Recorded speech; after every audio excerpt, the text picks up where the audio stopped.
Good morning students, कैसे हैं आप सब। होप सो आपको समझ में आ रहा होगा कि हम जो पढ़ा रहे हैं, ठीक है। लिविंग वर्ल्ड हमारा टॉपिक चल रहा है, ओके। और उसकी जो भी डाउट्स हैं बच्चों, वो आप कमेंट बॉक्स में लिख दिया कीजिए कि हमें ये डाउट आ रहे हैं, ठीक है सर, इस चीज़ को वापस से रिपीट कर दीजिए। और अगर आपको समझ में भी आ रहा है तो आप उसको लाइक करो, ठीक है। उसके कमेंट बॉक्स में भी लिख दो कि सर थम्स अप दे दिया करो, थम्स अप, ठीक है। समझ जाएंगे कि हाँ क्या आप सभी को क्या हो रहा है, समझ में आ रहा है, ठीक है। क्योंकि लाइव कॉन्वर्सेशन तो हो रहा नहीं है अपना, ठीक है। वीडियो के थ्रू ही अपन मिल पा रहे हैं एक दूसरे से, ठीक है। तो वहाँ पे कमेंट्स के थ्रू ही अपन क्या कर सकते हैं, एक दूसरे की प्रॉब्लम्स को समझ सकते हैं, ठीक है। तो आप कमेंट लिख दिया कीजिए। और अगर आपको समझ में आ रहा है तो आप थम्स अप दे दिया कीजिए कि हाँ हमें समझ में आ रहा है, ठीक है। कल का जो सेशन था हमारा, कल के सेशन के अंदर हमने जो है वो कंप्लीट किया था लिविंग ऑर्गेनिजम्स के जितने भी कैरेक्टर्स थे उनको, ठीक है। जिसमें ग्रोथ और रिप्रोडक्शन को तो अपन ने जीवों का विशिष्ट लक्षण नहीं माना था, क्योंकि उसका क्या था, अपवाद, ठीक है। और मेटाबॉलिज्म को, सेलुलर ऑर्गेनाइजेशन को और चेतना को, इन तीनों को अपन ने विशिष्ट लक्षण माना था, क्योंकि इनका अपवाद नहीं था, ठीक है। आज हम एक नया टॉपिक स्टार्ट करने वाले हैं। उस टॉपिक का नाम है सिस्टमैटिक्स। उस टॉपिक का नाम क्या है, सिस्टमैटिक्स।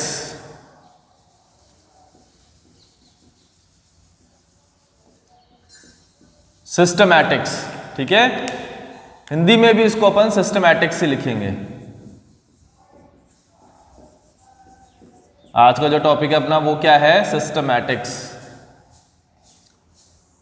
ठीक है। देखो सिस्टमैटिक्स जो शब्द है वो लैटिन भाषा के शब्द सिस्टेमा से लिया हुआ है, ठीक है। इसके अंदर अपन लिखते हैं कि सिस्टमैटिक शब्द, जो सिस्टमैटिक शब्द है वो लैटिन भाषा के शब्द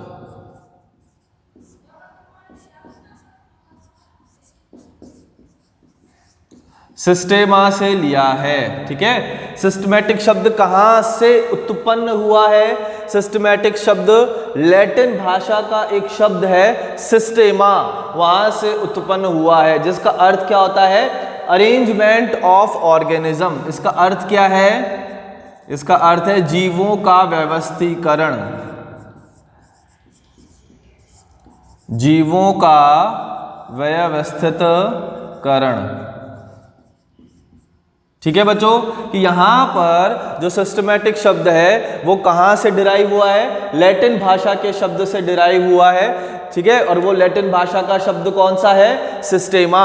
और सिस्टेमा का अर्थ क्या है, जीवों का व्यवस्थीकरण, ठीक है। देखो इस अर्थ पे बहुत सारे जीव हैं, आपको भी पता है, बहुत सारे प्लांट्स हैं, बहुत सारे एनिमल्स हैं, बहुत सारे सूक्ष्म जीव हैं। तो क्या इनको हम एक साथ अध्ययन कर सकते हैं बच्चों, नहीं कर सकते ना। इसलिए इनको क्या किया जाता है, अलग अलग ग्रुप में रखा जाता है। जैसे कि मानवों को अलग ग्रुप में रख दिया, ठीक है, गायों को अलग ग्रुप में रख दिया, घोड़ों को अलग ग्रुप में अंदर रख दिया, ठीक है। छोटे छोटे जो जीव हैं, बैक्टीरिया है, उनको एक अलग ग्रुप में रख दिया। तो इस तरीके से अलग अलग ग्रुप में रख दिया जाता है।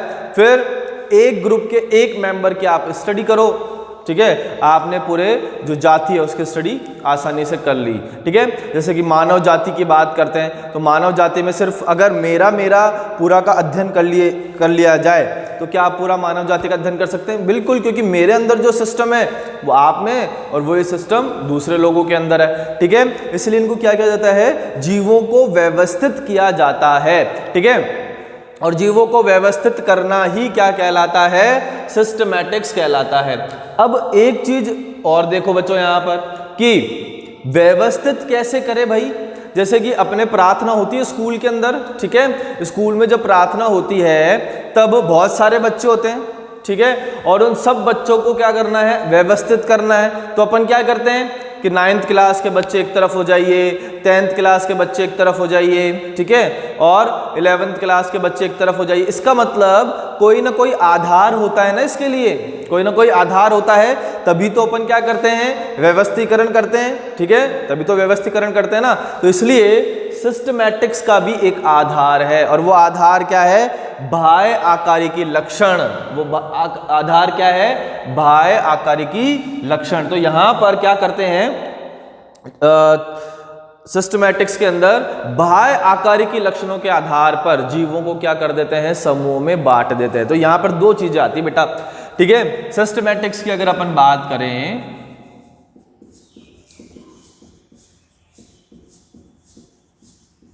सिस्टमैटिक्स की अगर अपन बात करते हैं तो सिस्टमैटिक्स का मतलब होता है वर्गीकी, जिसको अपन बोलते हैं टैक्सोनॉमी प्लस जातिवर्तीयता, प्लस जातिवर्तीयता यानी फाइलोजेनी, ठीक है। ये दो चीजें मिलकर क्या बनाती है, सिस्टमैटिक्स बनाती है, ठीक है। अब टैक्सोनॉमी की अगर अपन बात करें कि वर्गीकी है क्या, तो वर्गीकी 3 शब्दों से मिलकर बना हुआ होता है बेटा। ये 3 शब्दों से मिलकर बना हुआ होता है। पहला शब्द कौन सा है, पहचान, दूसरा है नामकरण, ठीक है, और तीसरा है वर्गीकरण। ओके, तो अपन को क्या करना है, जीवों को व्यवस्थित करना है। अपन को क्या करना है, जीवों को व्यवस्थित करना है। तो सबसे पहले अपन उस जीव को पहचानेंगे, ठीक है। पहचानने के बाद उसका नामकरण करेंगे, यानी उसको कोई पर्टिकुलर एक नाम देंगे। नाम एक ही होगा बेटा, पूरे संसार में उस जीव का नाम क्या होगा, एक। जैसे कि अपन बात करते हैं गेहूं का, है ना, तो गेहूं का वैज्ञानिक नाम क्या होता है, ट्रिटिकम एस्टिवम। गेहूं का वैज्ञानिक नाम क्या होता है, ट्रिटिकम एस्टिवम। तो पूरे धरती पर, पूरे वर्ल्ड में गेहूं को किस नाम से जाना जाता है, ट्रिटिकम एस्टिवम के नाम से जाना जाता है। तो ये इसका वैज्ञानिक नाम है। तो अपन यहाँ पर नामकरण में क्या करेंगे, वैज्ञानिक नामकरण करेंगे, ठीक है। कैसे करेंगे वो अभी आगे पढ़ेंगे अपन, ओके। और फिर अपन बात करते हैं वर्गीकरण, और फिर उसको क्या कर देंगे, अलग अलग समूहों में बांट देंगे। तो ये तो क्या हो गया, वर्गीकी। अब अपन बात करते हैं फाइलोजेनी की। तो फाइलोजेनी का मतलब होता है बेटा उद्विकासीय अध्ययन। फाइलोजेनी का मतलब क्या हो गया, उद्विकासीय अध्ययन, ठीक है। उद्विकास का मतलब क्या हो गया बेटा, कि जैसे कि मान लो आपके पहले छोटे फोन हुआ करते थे ना, कीपैड वाले, जिनके अंदर कीपैड था। फिर उन फोन से एंड्रॉयड फोन आए, फिर एंड्रॉयड में भी एक कैमरा आया, फिर 2 कैमरा आ गया, अब 3 कैमरा आ गया, फिर 4 कैमरा आ गया। इसका मतलब क्या हो रहा है, ये फीचर बढ़ते जा रहे हैं। जैसे जैसे आप आगे जाते जा रहे हो, वैसे वैसे एडवांस होता जा रहा है फोन। कैसा होता जा रहा है, एडवांस। तो यही क्या होता है, उद्विकास, ठीक है। तो पहले मानव जो था वो ऐसे था, बंदर जैसा, ठीक है। फिर धीरे धीरे धीरे धीरे बड़ा हुआ, फिर और बड़ा हो गया, और फिर मानव बन गया, ठीक है। तो ये क्या प्रक्रम है, ये उद्विकासीय प्रक्रम है। और इसी को क्या बोलते हैं अपन, जातिवर्तीयता। क्या बोलेंगे, जातिवर्तीयता, ठीक है। तो सिस्टमैटिक्स में अपन किसका अध्ययन करेंगे, वर्गीकी का और जातिवर्तीयता का, दोनों को मिला के ही अपन क्या बोलते हैं, सिस्टमैटिक्स कहते हैं। कि यहाँ पर तुलनात्मक एवं उद्विकासीय संबंधों का अध्ययन किया जाता है। तो सिस्टमैटिक्स का मतलब क्या होता है, सिस्टमैटिक्स का मतलब क्या हो गया, तुलनात्मक व उद्विकासीय अध्ययन। किसका, जीवों का।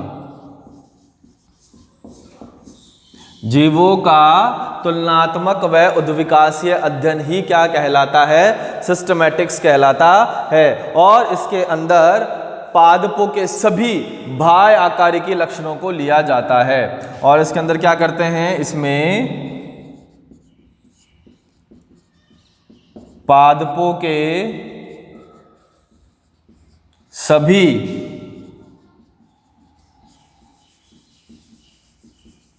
बाह्य आकारिकी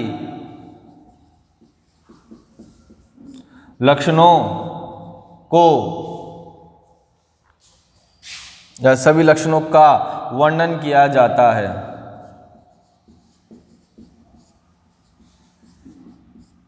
का वर्णन किया जाता है। ठीक है, अब बाह्य आकारी के लक्षण कौन से हैं? जैसे कि पत्ती कैसी है बाहर से दिखने पर, तना कैसा है, जड़ें कैसी है, फूल कैसे हैं बाहर से दिखने पर। तो ये इसके क्या हो गए? बाह्य आकारी की लक्षण। ठीक है, एक चीज और बताऊं बच्चों मैं आपको कि जो सिस्टमैटिक शब्द था वो सबसे पहले यूज किया था कैरोलस लीनियस ने। इसको अपन यहां लिख देते हैं बेटा, सिस्टमैटिक्स शब्द कैरोलस लीनियस ने यूज किया। कैरोलस लीनियस, बेटा ये साइंटिस्ट है कैरोलस लीनियस, है ना। कैरोलस लीनियस ने उपयोग में लिया।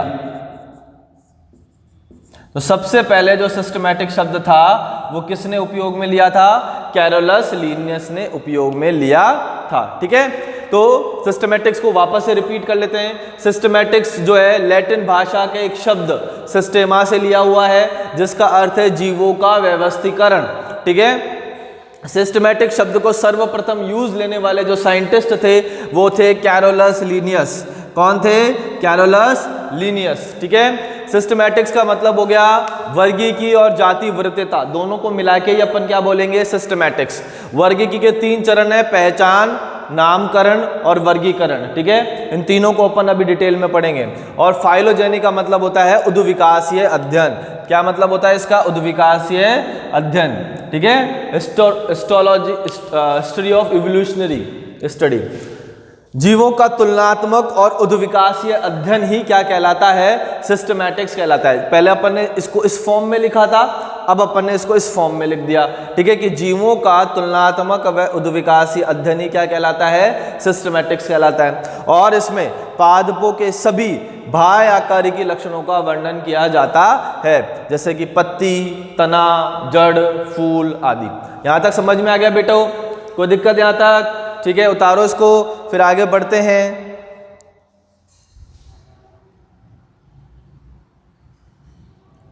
ओके, ठीक है बच्चा। अब एक और टर्मिनोलॉजी आती है बच्चा, जिसको अपन बोलते हैं न्यू सिस्टमैटिक्स। ठीक है, एक टर्मिनोलॉजी और आती है जिसका नाम क्या है? New systematics. यहीं पे लिखेंगे उसको भी अपन।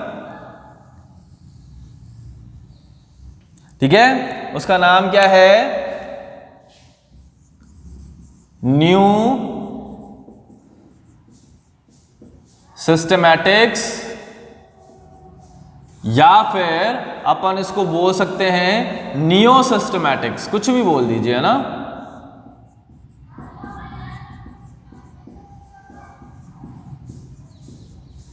या तो अपन क्या बोलेंगे? न्यू सिस्टमैटिक्स बोलेंगे या फिर नियो सिस्टमैटिक्स बोलेंगे। ठीक है, अब इसका मतलब क्या होता है? पहले तो सबसे पहले देखेंगे इसको सबसे पहले यूज किसने किया। ठीक है, तो इसको ये जो टर्मिनोलॉजी थी ये किसने दी? Given by. गिवन बाय का मतलब है कि ये शब्द किसने दिया, और ये शब्द दिया था हक्सले ने। किसने दिया था? हक्सले ने। ठीक है, एक साइंटिस्ट थे हक्सले। ठीक है, याद रखना बेटा कि नियो सिस्टमैटिक शब्द किसने प्रतिपादित किया? तो नियो सिस्टमैटिक शब्द प्रतिपादित किया था हक्सले ने। ठीक है, यहां पर अपन क्या कर रहे थे बेटा? बाह्य आकार की लक्षणों को काम में ले रहे थे ना। ठीक है, नियो सिस्टमैटिक्स में हम बाह्य आकारी के लक्षणों के साथ साथ आंतरिक लक्षणों को भी काम में लेंगे। बाह्य आकारी के लक्षणों के साथ साथ आंतरिक लक्षण काम में लेंगे कि अंदर के क्या क्या लक्षण, अंदर कौन कौन से सिस्टम है, जैसे कि कोशिका की संरचना कैसी है, विकासीय प्रक्रम कैसा है। ठीक है, जीवों की पारिस्थितिकी सूचना है, बायोकेमिकल, उसका जेनेटिक्स यानी आनुवांशिकी कैसी है। तो इन सब का अध्ययन भी हमको किस में करना है? नियो सिस्टमैटिक्स में करना है। तो नियो सिस्टमैटिक्स का मतलब क्या हो गया कि इसमें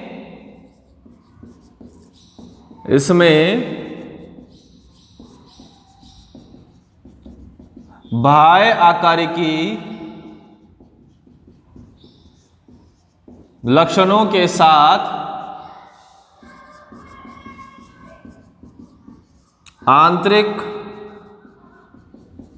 लक्षणों का भी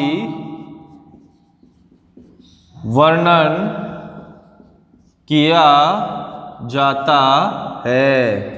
ठीक है, कि इनमें बाह्य आकारिकी लक्षणों के साथ आंतरिक लक्षणों का भी क्या किया जाता है बेटा, वर्णन किया जाता है। अब आंतरिक लक्षण जो है वो कौन कौन से हो सकते हैं, जैसे कोशिका की संरचना,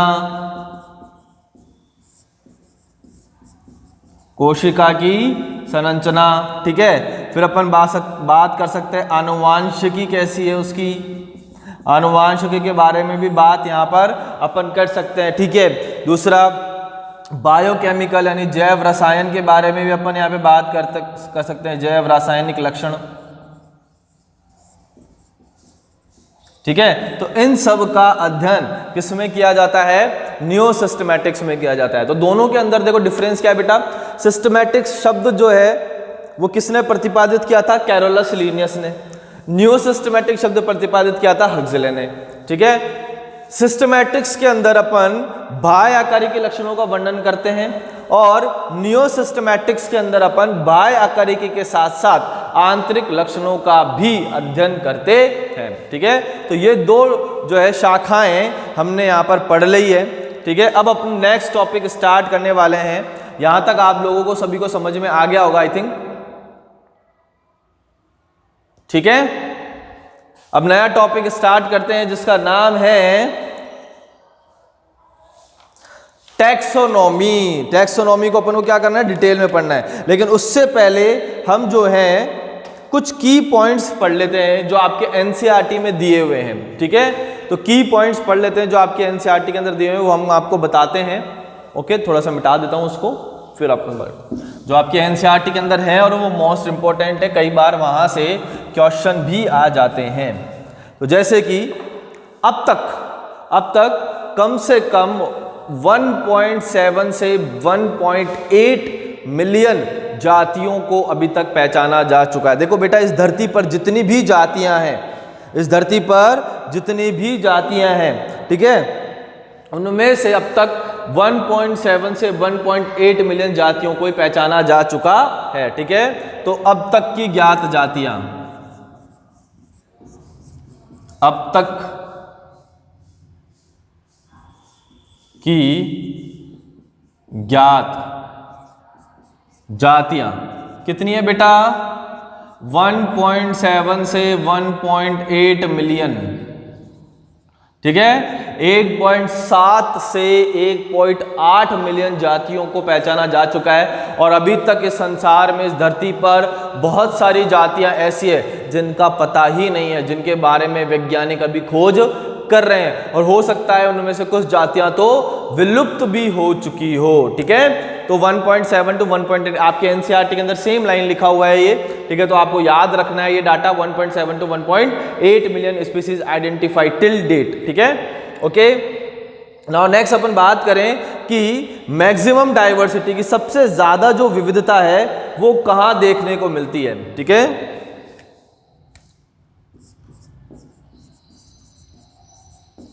सबसे ज्यादा जीवों में विविधता। ठीक है, सजीवों में सर्वाधिक विविधता, ऐसे लिख लो जी बेटा इसको, सजीवों में सर्वाधिक विविधता कौन से क्षेत्र में आपको देखने को मिलेगी, तो सजीवों में सर्वाधिक विविधता आपको देखने को मिलेगी उष्ण कटिबंधीय वर्षा वनों में। कहां पर बेटा, उष्ण कटिबंधीय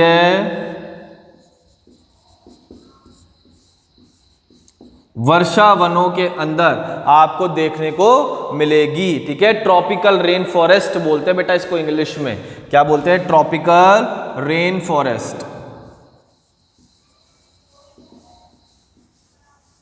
ठीक है, और सजीवों में सबसे कम विविधता कहां देखने को मिलेगी,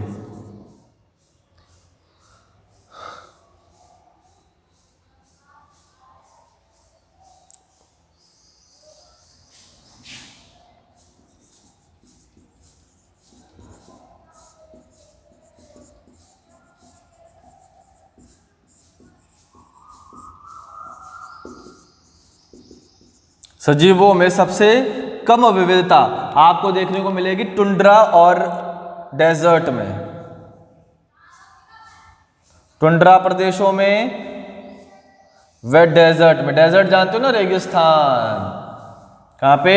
टुंड्रा व डेजर्ट के अंदर आपको देखने को मिलेगी सजीवों में सबसे कम विविधता। ठीक है, तो ये टॉपिक अपना कंप्लीट हो चुका है। ये की पॉइंट्स है बेटा जो आपको याद रखने हैं, क्योंकि इनमें से कई बार जो है नीट के अंदर क्वेश्चन आ चुका है और पूछा जा सकता है।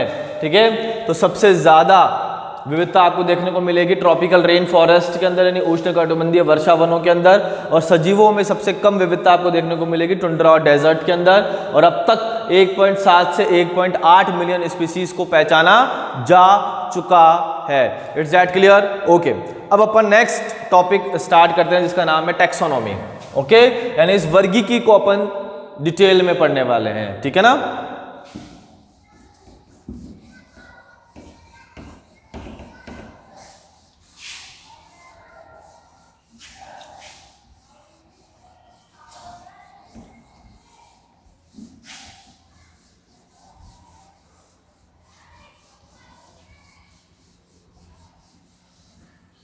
देखो बेटा, अपना जो अगला टॉपिक है वो है टैक्सोनॉमी यानी वर्गीकी।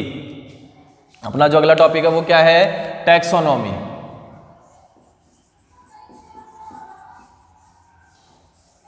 जिसको अपन क्या बोलते हैं? वर्गीकी। ठीक है, अब इसको समझना बहुत अच्छे से। सबसे पहले तो अपन देखते हैं कि टैक्सोनॉमी जो है वो क्या होता है। ठीक है, टैक्सोनॉमी किस किस से मिलकर बना हुआ है। तो यहां पर दो चीजें हैं बेटा, एक तो ये वाली और एक ये वाली, दो शब्दों से मिलकर बना हुआ है। ये कितने शब्दों से मिलकर बना हुआ है? दो शब्दों से। ठीक है, तो ये तो है टैक्सिस, ठीक है, और ये है नोमोज। क्या है? नोमोज। ठीक है, टैक्सिस का मतलब होता है बेटा अरेंजमेंट। टैक्सिस का मतलब क्या हो गया? अरेंजमेंट। ठीक है, अरेंजमेंट का मतलब क्या होता है? व्यवस्था। ओके, और नोमोस का मतलब होता है लॉ। लॉ का मतलब जानते हो ना? कानून। लॉ का मतलब क्या है? कानून। ठीक है, तो एक पर्टिकुलर लॉ को काम में लेके जीवों को व्यवस्थित करना ही क्या कहलाता है बेटा?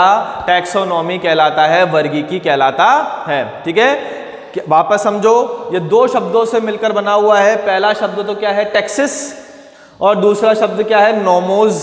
ठीक है, दूसरा शब्द क्या है? नोमोज।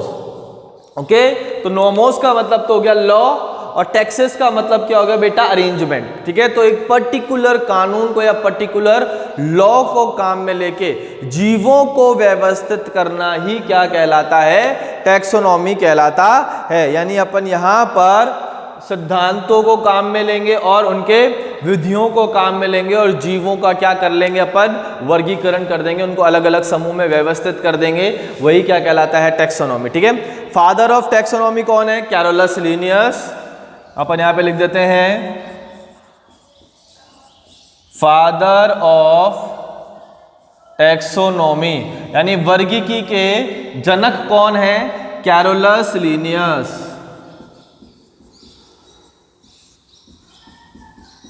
Carolus Linnaeus. ठीक है, फिर अपन बात करते हैं कि वर्गीकी शब्द को सर्वप्रथम किसने प्रपोज्ड किया था, यानी किसने यूज किया था। ठीक है, वर्गीकी शब्द सर्वप्रथम दिया या प्रतिपादित किया। सर्वप्रथम प्रतिपादित किया किसने किया था? एपीडी कैंडोले ने। एपीडी कैंडोले ने, यानी वर्गीकी शब्द को सर्वप्रथम किसने प्रतिपादित किया था बेटा? एपीडी कैंडोले ने। और इस एपीडी कैंडोले की एक बुक थी बेटा, इन्होंने एक बुक लिखी थी।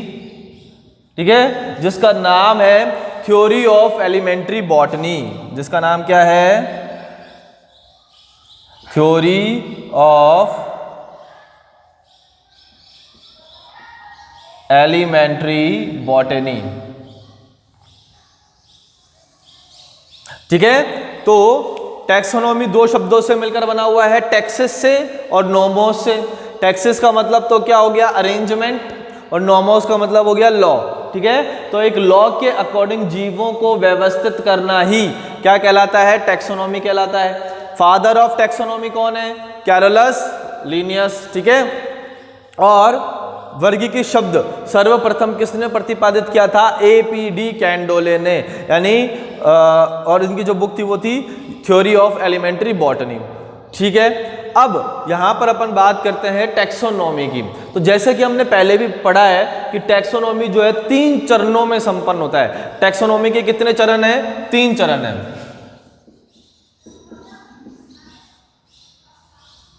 टैक्सोनॉमी के कितने चरण है बेटा, 3 चरण है, 3 स्टेप है बेटा इसके। ठीक है, पहला स्टेप जो है वो है पहचान। पहला स्टेप कौन सा है, पहचान, जिसको अपन बोलते हैं आइडेंटिफिकेशन।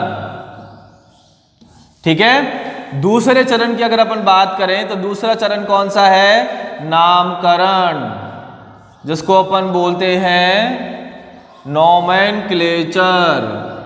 ठीक है, और तीसरा चरण है वर्गीकरण, जिसको अपन बोलते हैं क्लासिफिकेशन। ठीक है, देखो आपको इसी अरेंजमेंट के अंदर याद रखना है कि पहला है पहचान, दूसरा है नामकरण और तीसरा है वर्गीकरण। ठीक है, इसको इसी तरीके से आपको याद रखना है, क्योंकि कई बार एग्जाम के अंदर क्वेश्चन आ जाता है कि इसको अरेंज करो, क्या करो, अरेंज करो। तो उसने पहला दे दिया मान लो वर्गीकरण, दूसरा दे दिया उसने पहचान, तीसरा दे दिया उसने नामकरण। तो फिर आपको उसको कैसे अरेंज करना है, पहले नंबर पे कौन आएगा, पहचान, दूसरे नंबर पे कौन आएगा, नामकरण, और तीसरे नंबर पे कौन आएगा, वर्गीकरण। इसी तरीके से आपको अरेंज करना है। ठीक है, अब इन तीनों टर्मिनोलॉजीज को समझते हैं बेटा कि क्या है ये। तो सबसे पहले जैसे कि मान लो जब किसी प्रेग्नेंट लेडी की डिलीवरी होती है, ठीक है, जब बच्चा होने वाला होता है, तो जैसे ही बच्चा बाहर निकलता है, ठीक है, डॉक्टर क्या बोलता है, मुबारक हो, आपके घर क्या हुआ है, बेटी हुई है, क्या हुआ है, बेटी हुई है। तो उसने पहचान लिया, क्या कर लिया, उसने पहचान लिया कि लड़का है या लड़की है। ठीक है, तो सबसे पहले अपन क्या करेंगे, इस कमरे के अंदर मान लो बहुत सारे जीव हैं, इस कमरे के अंदर क्या है, बहुत सारे जीव हैं। तो आपने किसी पर्टिकुलर जीव को लिया और पहचाना। ठीक है, आपने मानव को उठा लिया और उसको पहचान लिया आपने कि ये क्या है, मानव है। ठीक है, इसके जैसे बहुत सारे मानव इस रूम के अंदर उपस्थित हैं। क्लियर, पहचाना। फिर पहचानने के बाद आप उस बेबी को घर लेके आओगे ना बेबी को घर, और फिर उसका क्या करोगे, नामकरण। फिर उसका रख दोगे आप नामकरण। नामकरण क्यों रखते हैं, ताकि सभी उसको एक ही नाम से पुकारें। ठीक है, आप घर पे तो मामा अलग रख देते हैं, गोलू, मोलू, शोलू, जो भी है। ठीक है, लेकिन उसका स्कूल नेम क्या होता है, एक ही होता है ना, जाके उसको पहचान किससे मिले, उस स्कूल नेम से मिले। ठीक है, तो उसको अलग से नामकरण किया जाता है। ठीक है, और फिर अब वो डॉक्टर बनेगी या इंजीनियर बनेगी या नासा में जाएगी या IPS बनेगी या IAS बनेगी। ठीक है, वो जो भी बनना चाहती है उसको बनने देंगे अपन, तो उसको एक अलग ग्रुप के अंदर अपन डाल देंगे। ठीक है ना, तो इसी तरीके से यहाँ पर भी बहुत सारे जीव हैं।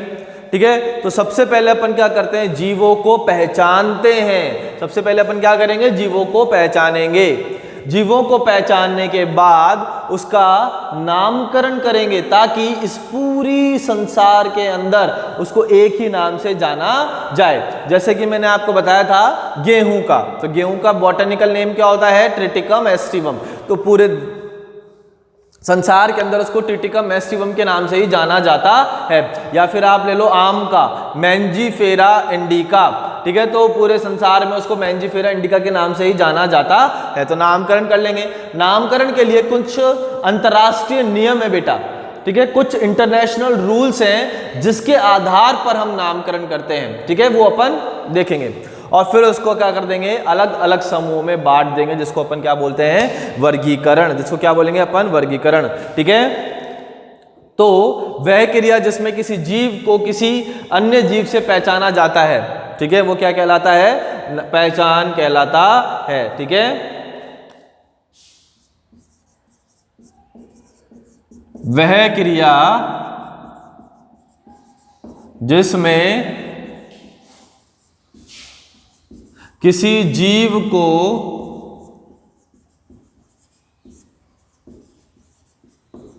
अन्य जीवों से पहचाना जाता है। वह क्रिया जिसको किसी जीव को वह क्रिया जिसमें किसी जीव को अन्य जीवों से पहचाना जाता है, क्या कहलाएगा बेटा? पहचान कहलाएगा।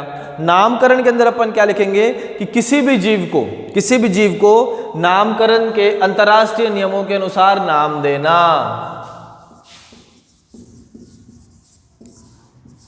किसी जीव को नामकरण के अंतरराष्ट्रीय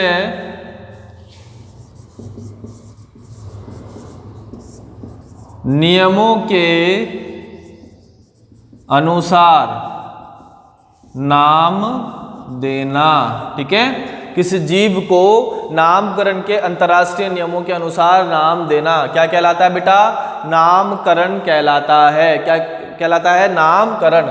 और वर्गीकरण क्या हो जाएगा कि वह क्रिया जिसमें समानताओं एवं असमानताओं के आधार पर विभिन्न समूह में रखा जाता है। वह क्रिया जिसमें जीवों को समानताओं व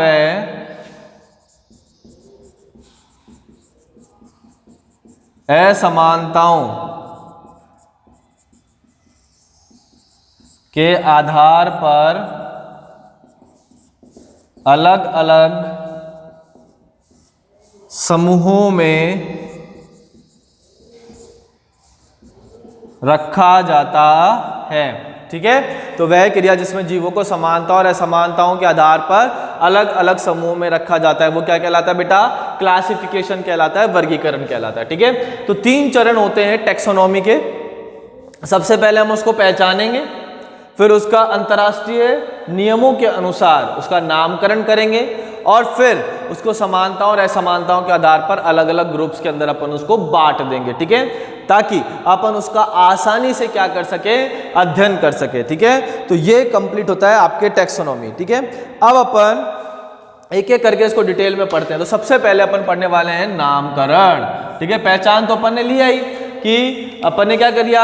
आकारी के लक्षणों को देखा कि हाँ इसके नाक और इसके कान दोनों इसके जैसे मिल रहे हैं और उसको एक अलग ग्रुप के अंदर अपन ने डाल दिया। तो आकारी के लक्षणों के आधार पर अपन ने उसको पहचान लिया।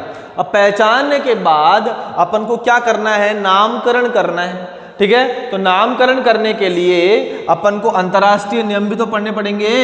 नामकरण के लिए अपन को अंतर्राष्ट्रीय नियम भी तो पढ़ने पड़ेंगे। ठीक है, तो वही अपन पढ़ने वाले हैं। अब तो नेक्स्ट जो टॉपिक है अपना वो है नोमेनक्लेचर यानी नामकरण। ठीक है, जो अपना अगला टॉपिक है वो क्या है? नोमेनक्लेचर, नामकरण। दिख रहा है बेटा आपको? एक्चुअली क्या है वो मार्कर की इंक मेरा खत्म हो चुका है। ओके, हल्का हल्का शो हो रहा है ना, कोई ना, अपन रेड पेन से लिख देंगे इसको। ठीक है,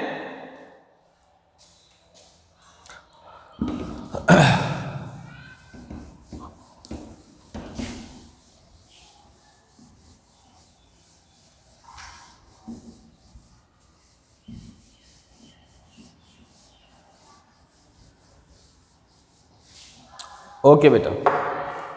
तो अपना जो नेक्स्ट टॉपिक है वो है नामकरण, नोमेनक्लेचर।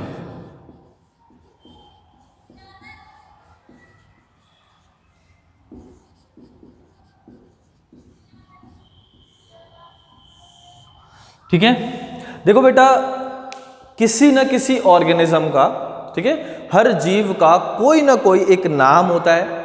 ठीक है, जिसके द्वारा उसे संसार में पहचाना जाता है। ठीक है, हर जीव का कोई ना कोई नाम होता है। ठीक है, जिसके द्वारा उसे पूरे संसार में पहचाना जाता है। एक ही नाम होता है, चाहे आप अमेरिका चले जाओ, आप जो है ब्रिटेन चले जाओ, ठीक है, आप जो है चाहे लंदन चले जाओ, स्विट्ज़रलैंड चले जाओ, पाकिस्तान चले जाओ, ठीक है, किसी भी देश में चले जाओ, चाइना चले जाओ, वहाँ पर उस पर्टिकुलर जीव का नाम सेम ही होगा।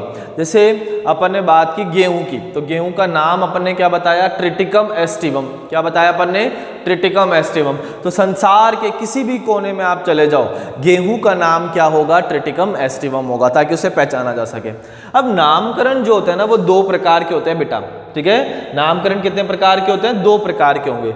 एक तो होता है आपके सामान्य नाम या घरेलू नाम, और एक होता है आपके वैज्ञानिक नाम, ठीक है। तो नामकरण कितने प्रकार के होते हैं बेटा? दो प्रकार के होते हैं। एक तो होता है आपका सामान्य नाम, ठीक है, जिसको अपन बोलते हैं कॉमन नेम, है ना, या वर्नाकुलर नेम भी बोल सकते हैं। और एक है वैज्ञानिक नाम।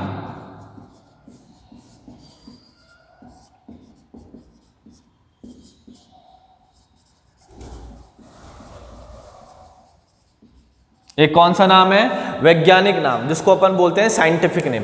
तो बेटा सामान्य नाम जो होता है वो जगह जगह पर क्या करता है? वैरी करता है, ठीक है। जैसे कि मान लो मेरा नाम, आपका नाम है, मेरा नाम तो क्या बताऊं मैं आपको, ठीक है। जैसे आपका नाम है तो आपके मामा जो है आपको गोलू बोलते हैं, आपकी बुआ आपको सोना बोलती है, आपकी मम्मी जो है पता नहीं क्या क्या बोलती है, ठीक है, बहुत कुछ बोलती है। ओके, हम यहाँ पर रिलीज नहीं कर रहे हैं आपके नाम को, ठीक है। तो आपके दोस्त आपको पता नहीं क्या क्या बोलते हैं। तो जैसे जैसे अलग अलग जगह पे जाओगे, स्कूल में आपको अलग नाम से पुकारते हैं, तो जैसे जैसे आप अलग अलग नाम जगह पर जाओगे तो आपका नाम क्या होता जाएगा? वेरी होता जाएगा। तो उस नाम को अपन क्या बोलते हैं? सामान्य नाम बोलते हैं। उस नाम को अपन क्या बोलेंगे? सामान्य नाम, जो जगह जगह या अलग अलग जगह पर क्या होता है? अलग अलग होता है, ठीक है। सामान्य नाम क्या होता है? वेरी करता है प्लेस टू प्लेस, ठीक है, अलग अलग स्थान पर भिन्न होता है, ठीक है। वही नाम क्या कहलाएगा? सामान्य नाम। देखो बेटा, जैसे कि आप बिहार के अंदर जाते हो ना, तो बिहार में जब आप मूंगफली मांगोगे, ठीक है, तो वो आपको बादाम निकाल के देंगे, ठीक है। आप जब बिहार में जाओगे और आप मूंगफली मांगोगे तो आपको क्या निकाल के देंगे? बादाम, क्योंकि वहाँ पे बादाम को ही क्या कहा जाता है? मूंगफली कहा जाता है, ठीक है। तो हर जगह नाम क्या होता है? सामान्य नाम अलग अलग होता है। कोई जो भी है अपने अच्छा के अकॉर्डिंग कोई भी नाम रख देता है, ठीक है। लेकिन अपन सामान्य नाम की बात करें, वैज्ञानिक नाम की बात करें, तो एक ये सिस्टम के अकॉर्डिंग रखे जाते हैं और संसार के किसी भी कोने में चले जाओ सेम ही रहते हैं, ठीक है। तो ये वेरी नहीं करते हैं, ठीक है। ये सभी जगह पर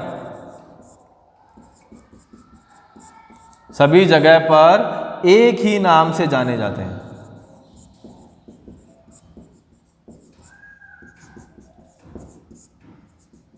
सभी जगह पर एक ही नाम से जाने जाते हैं। जैसे कि मैंने आपको बताया था, जैसे चावल का नाम है, चावल का नाम क्या है? Oryza sativa. तो हर जगह पूरे विश्व में चावल किस नाम से जाना जाएगा? ओराइजा सटाइवा के नाम से जाना जाएगा। अपना नाम है मानव का, होमो सैपियंस। अपना नाम क्या है? Homo sapiens. तो अपन किस नाम से जाने जाएंगे? होमो सैपियंस के नाम से जाने जाएंगे, ठीक है। तो साइंटिफिक नेम क्या होता है? कॉमन होता है, सॉरी एक ही होता है, ठीक है, जो हर जगह एक ही नाम से पहचाना जाता है। तो single name each part of the world, ठीक है, एक ही नाम है पूरे संसार के अंदर। इट्स दैट क्लियर बच्चों? ओके, अब अपन यहाँ पर कुछ टर्मिनोलॉजीज है उसको पढ़ लेते हैं। तो नोमेनक्लेचर के अंदर एक पद्धति दी थी जिसका नाम है बायनोमियल नोमेनक्लेचर। एक पद्धति का विकास किया था जिसका नाम क्या है? बायनोमियल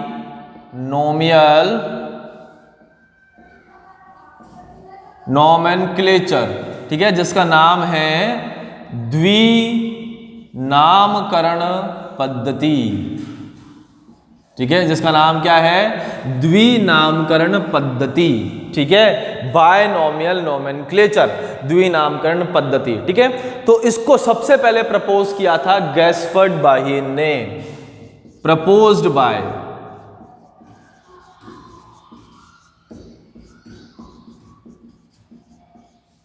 गैस्पर्ड बाहिन, ठीक है। गैस्पर्ड बाहिन ने इसको सबसे पहले प्रपोज किया था। प्रपोज का मतलब ये पद्धति दी थी। ये पद्धति किसने दी थी? गैस्पर्ड बाही ने, ठीक है। और इस पद्धति का सबसे पहले उपयोग किसने किया था? कैरोलस लीनियस ने। First used by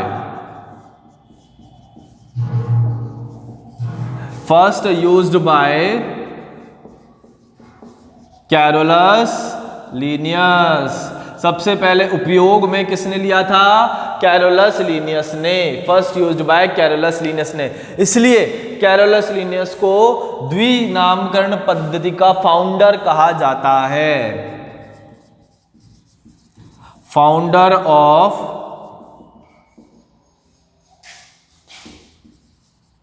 binomial nomenclature. कौन है? Carolus Linnaeus.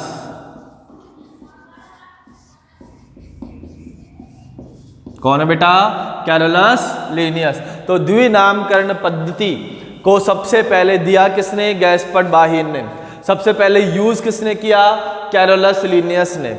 और इसके फाउंडर कौन है? कैरोलस लीनियस, ठीक है। अब कैरोलस लीनियस ने वैज्ञानिक नाम अपनी पुस्तक में प्रस्तुत किए थे जिसका नाम था स्पीसीज प्लांटेरम, ठीक है। जितने भी पादपों के वैज्ञानिक नाम थे उन्होंने अपनी पुस्तक में प्रस्तुत किए जिसका नाम था स्पीसीज प्लांटेरम, ठीक है।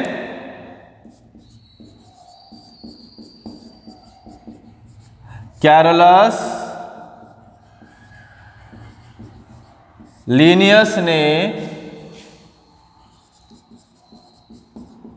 पादपों के सभी वैज्ञानिक नाम, पादपों के वैज्ञानिक नाम में लिख लो ना, पादपों के वैज्ञानिक नाम अपनी पुस्तक स्पीसीज प्लांटेरम में प्रस्तुत किए। स्पीसीज प्लांटेरम में प्रस्तुत किए। और बेटा ये जो बुक है ये कब प्रकाशित हुई थी? ये कब पब्लिश हुई थी? 1 मई 1753 को। 1 मई 1753 को ये पुस्तक जो है पब्लिश हुई, प्रकाशित हुई, ठीक है। तो 1 मई 1753 से पहले पादपों के जितने भी वैज्ञानिक नाम थे या पादपों के जितने भी नाम थे उसको अमान्य घोषित कर दिया गया, ठीक है। और 1 मई 1753 के बाद कैरोलस लीनियस ने स्पीसीज प्लांटेरम में जो भी नाम दिए थे उन्हीं को माना गया, ठीक है। तो कैरोलस लीनियस ने पादपों के वैज्ञानिक नाम अपनी पुस्तक, उस पुस्तक का नाम क्या है? स्पीसीज प्लांटेरम, उसमें प्रकाशित किए, ठीक है। और ये पुस्तक प्रकाशित हुई थी 1 मई 1753 को। कब प्रकाशित हुई? 1 मई 1753 को, ठीक है। अब अपन यहां पे देखेंगे कि जंतुओं के वैज्ञानिक नाम कौन सी पुस्तक में प्रकाशित हुए। तो कैरोलस लीनियस ने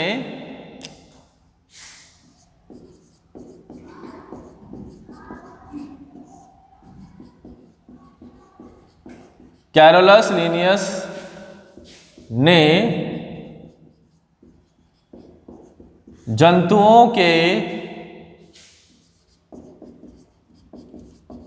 वैज्ञानिक नाम अपनी पुस्तक सिस्टेमा नेचुरी में प्रस्तुत किए।